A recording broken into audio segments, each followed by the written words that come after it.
Hello everyone, welcome back to my channel. So friends, आज की video में हम बात करेंगे एजुकेशन ड्यूरिंग गुप्ता पीरियड, यानी कि गुप्ता पीरियड के दौरान एजुकेशन सिस्टम कैसा था, इस पर आज हम बात करेंगे। So let's start the video. देखिए, गुप्ता पीरियड को गोल्डन एज ऑफ इंडिया कहा जाता है और इस समय एजुकेशन काफ़ी एडवांस्ड और वेल ऑर्गेनाइज थी। एजुकेशन का फोकस सिर्फ रिलीजियस नॉलेज तक सीमित नहीं थी, बल्कि सेक्युलर यानी कि नॉन रिलीजियस सब्जेक्ट्स पर भी था। ये समय इंडियन कल्चर, साइंस, आर्ट और लिटरेचर के लिए एक गोल्डन फेज था। तो किस तरीके से था एजुकेशन सिस्टम उस वक्त? गुरुकुल सिस्टम था। स्टूडेंट्स गुरुकुल्स में पढ़ते थे, जो टीचर्स के घर होते थे। एजुकेशन फ्री होती थी, लेकिन स्टूडेंट्स गुरु की सेवा करके या दक्षिणा यानी कि डोनेट करके अपनी शिक्षा का एक्सचेंज करते थे। गुरु और शिष्य के बीच का संबंध काफ़ी स्ट्रॉन्ग और रेस्पेक्टफुल होता था। सब्जेक्ट्स ओरल ट्रेडिशन के ज़रिए सिखाए जाते थे, जिसमें मेमोराइजेशन और रेसिटेशन काफ़ी इम्पॉर्टेंट थे। हायर एजुकेशन की बात करते हैं। हायर एजुकेशन के लिए स्पेसिफिक यूनिवर्सिटीज़ और एजुकेशनल इंस्टीट्यूशंस थे। स्टूडेंट्स ये इंस्टीट्यूशंस ज्वाइन करते थे जब उनकी प्राइमरी एजुकेशन ख़त्म हो जाती थी। आश्रम सिस्टम। देखिए, ब्रह्मचारी यानी स्टूडेंट लाइफ, फॉर्मल एजुकेशन का पीरियड, और गृहस्थ यानी कि वानप्रस्थ और संन्यास, ये स्टेजेस लाइफ के अलग रिस्पॉन्सिबिलिटीज़ पर फोकस करते थे। करिकुलम यानी कि पाठ्यक्रम। Subjects of study, religious study, Vedas, Upanishad, Purana, Smritis का अध्ययन, रिचुअल्स और सैक्रिफाइसेस, यज्ञ के इम्पोर्टेंस को समझना।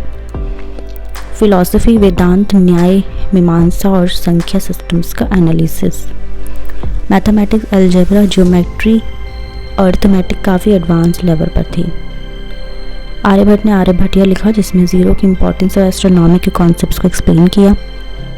साइंस, एस्ट्रोनॉमी, खगोल विज्ञान, प्लैनेट्स और एक्लिप्स की study, medicine, Ayurveda, herbs, surgery, diseases का treatment. Grammar and linguistics. Panini, Patanjali की संस्कृत ग्रामर पढ़ाई जाती थी। Arts and culture, kavya, poetry, drama, story telling. Kalidas, जो गुप्ता पीरियड के ग्रेट पोएट और प्ले राइट थे, उनका वर्क इंक्लूड किया जाता है। Teaching methods. एजुकेशन का फोकस ओरल ट्रेडिशन पर था। स्टूडेंट्स को श्लोकास यानी वर्सेस के टेक्स्ट मेमोराइज कराए जाते थे। राइटिंग और डॉक्यूमेंटेशन की प्रैक्टिस भी थी, जिसमें पाम लीव्स और बर्च बार का यूज़ होता था। Institutions of learning. Nalanda university Gupta period में world famous education centre. Buddhist monk के गाइडेंस में सेक्युलर रिलीजियस सब्जेक्ट्स पढ़ाए जाते थे। Subjects medicine, mathematics, philosophy, astronomy, politics और art. Student China, Tibet, Sri Lanka और साउथ ईस्ट एशिया से पढ़ने आते थे। तक्षशिला यूनिवर्सिटी, दो अर्लियर एस्टैब्लिश्ड गुप्ता पीरियड में इसका इन्फ्लुएंस बरकरार था। Medicine, law, military, science, commerce के लिए पॉपुलर था। Vikramshila university, Bihar, mainly Buddhist studies और तांत्रिक प्रैक्टिस के लिए किया जाता था। उज्जैन यूनिवर्सिटी, एस्ट्रोनॉमी और मैथमेटिक्स के लिए पॉपुलर था। स्कॉलर्स गुप्ता पीरियड के आर्यभट्ट, एस्ट्रोनॉमी, मैथमेटिक्स की जीनियस, कॉन्सेप्ट ज़ीरो का यूज़, पाई कैलकुलेशन और एक्लिप्सिस का एक्सप्लेनेशन। कालिदास गुप्ता पीरियड के ग्रेटेस्ट पोएट और प्ले राइट थे। राइटिंग्स, मेघादत्ता, रघुवंश वंशा, कुमार संभावा, और भी काफ़ी सारे हैं।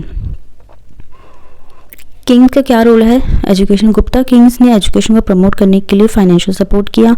समुद्रगुप्त, चंद्रगुप्त सेकंड जैसे रूलर्स, स्कॉलर्स और टीचर्स को पैट्रोनेज देते थे। सोसाइटी में एजुकेशन काफ़ी रेस्पेक्टेड और एसेंशियल थी और लोगों को शिक्षा प्राप्त करना इनकरेज किया जाता था। Legacy of Gupta period education. देखिए, गुप्ता पीरियड का एजुकेशन सिस्टम ना सिर्फ भारत के लिए बल्कि दुनिया के लिए एक रोल मॉडल थी। यूनिवर्सिटीज़ और एडवांस सब्जेक्ट्स ने इंडियन नॉलेज को ग्लोबली रेस्पेक्टेड बनाया। इस समय की डेवलपमेंट्स ने लेटर मेडिवल और मॉडर्न एजुकेशन सिस्टम्स को इन्फ्लुएंस किया। गुप्ता पीरियड के एजुकेशन सिस्टम ने प्रैक्टिकल और स्पिरिचुअल नॉलेज का परफेक्ट बैलेंस क्रिएट किया, जो अब भी एक आइडियल मॉडल माना जाता है।